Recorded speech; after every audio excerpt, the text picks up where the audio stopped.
Some of you don't really understand the reason behind President Trump's recent intervention in the Christian genocide happening in Nigeria. Many people saw the headline, but very few know the deeper reason why the United States and the world are finally stepping in. Let's start from the beginning. Over the last decade, America has been Nigeria's biggest international security partner. Washington has supplied drones, bomb kits, fighter jet upgrades, and intelligence worth billions of dollars. The idea was simple: help Nigeria defeat Boko Haram and its offshoot, ISWAP.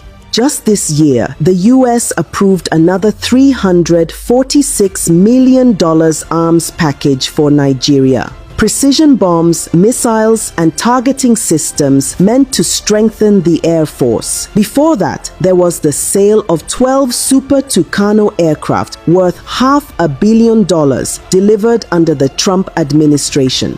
Add that to years of counterterrorism training, logistics support, and humanitarian funding. On paper, Nigeria should by now have one of the most battle-ready armies in Africa. But what's the result? The killings continue. Entire villages still get wiped out in Plateau, Benue, Kaduna, and Borno. Churches are attacked almost every week. Children are abducted from schools. Farmers can't go to their fields. Soldiers keep dying in ambushes, sometimes because they run out of ammunition. So America is asking the same question many Nigerians have been asking quietly for years. Where is all the money going? Because the United States tracks every dollar it spends. It knows when weapons are delivered, when training is done, and when things don't add up. Intelligence reports show that despite billions invested, Nigeria's security forces remain under-equipped, under-motivated, and deeply compromised. And that's the root of America's frustration. Trump's declaration that Nigeria is a country of particular concern was not only about religion, it was about credibility. Washington is tired of funding what looks like an endless war with no genuine intention to win. When a country keeps receiving military support but still allows terrorists to thrive, it raises suspicion. When attacks follow the same pattern, Christians targeted in their villages, priests kidnapped, worshippers slaughtered in churches, and there's still no serious response, the world begins to wonder whether the violence is being quietly tolerated. That's why Trump's words hit so hard. They are killing record numbers of Christians in Nigeria, and I will not allow that to continue. Those weren't diplomatic words. They were words of anger, frustration from a government that's been watching Nigeria repeat the same cycle for over a decade. And now, America isn't alone. The Canadian Parliament has discussed the killings. British lawmakers have questioned why Nigeria still receives military aid. The European Union has called for independent investigations into attacks that Nigerian authorities call herder-farmer clashes. But let's be honest, how many times can something happen before we stop calling it coincidence? When the victims are repeatedly Christian villages, burned churches, murdered priests, the pattern speaks for itself. The tragedy here is that Nigeria's leaders still act as though these warnings are insults instead of wake-up calls. The official response to every global concern is always the same. They don't understand our security complexities, but the world understands enough to see the truth. The same corruption that destroyed the economy has infected the military. Procurement scandals, ghost soldiers, stolen allowances, even reports of weapons meant for the front lines ending up in the hands of terrorists. That's why the war never ends, because every bullet fired is another contract renewed. Every attack becomes another excuse to demand funding. The war has become an industry, and peace would ruin business. So when America sends weapons worth hundreds of millions and still sees villages burning, The anger is justified. No country, no matter how wealthy, wants to fund failure. And this is where it becomes expository. The US strategy now is shifting. The new aid packages come with strict monitoring clauses, human rights tracking, field audits, and transparent reporting. Washington wants to see evidence that the weapons are used for the right purpose, not for politics or profit. At the same time, discussions are happening in Congress about targeted sanctions, not against Nigeria as a nation, but against individuals, governors, generals, and politicians accused of either enabling the violence or stealing from defense budgets. If that list is activated, travel bans, asset freezes, and visa restrictions could follow. The message is clear. America is no longer willing to bankroll corruption. And that brings us back to the Christian genocide conversation.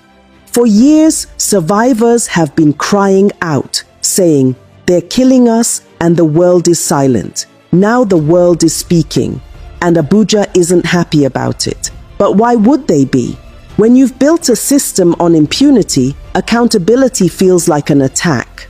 Let's not forget what happened in 2021, when the US first considered putting Nigeria on the country of particular concern list. The Nigerian government lobbied hard to be removed. They promised reforms, new security strategies, new appointments, yet here we are. The killings not only continue, they've spread.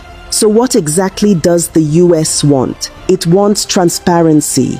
It wants Nigeria to prove that it's genuinely fighting terrorism, not managing it. It wants accountability for the billions already sent. It wants an end to the excuses that always begin with "we condemn" and end with "we're investigating." And let's be fair, America's concern isn't purely moral, it's strategic. An unstable Nigeria threatens the entire region. The Sahel is already on fire. Mali, Niger, Chad, and extremist networks are growing. If Nigeria falls deeper into chaos, the whole of West Africa becomes vulnerable. That's why Washington is acting tough. Not because it suddenly discovered compassion, but because instability in Nigeria eventually becomes a global problem.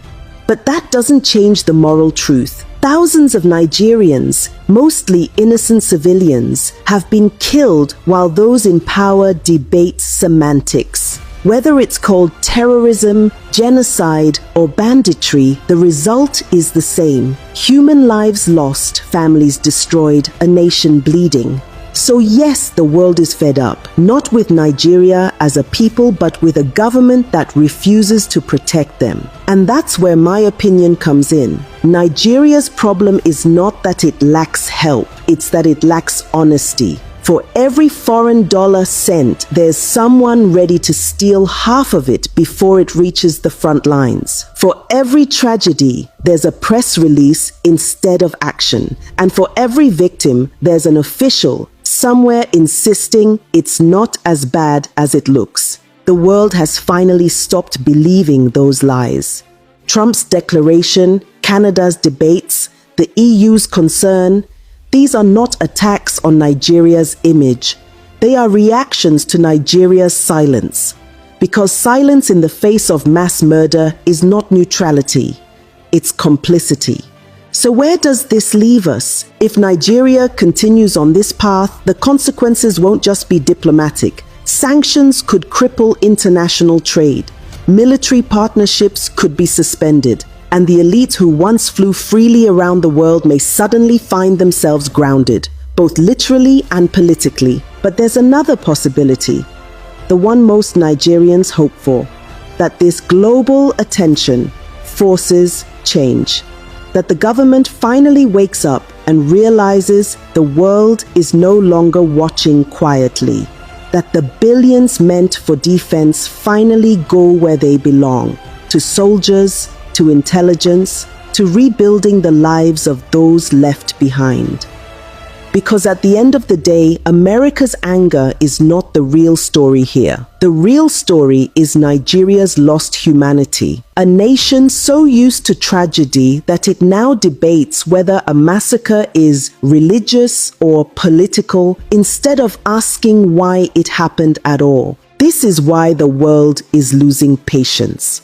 If Nigeria doesn't change course soon, the pressure from abroad will only intensify. Sanctions will follow, investigations will deepen, and foreign aid will come with stricter conditions. But it shouldn't take foreign threats to make our leaders act. It should take conscience. It should take shame. It should take love for a nation that has already bled enough. The world has done its part. The question now is, will Nigeria finally do hers?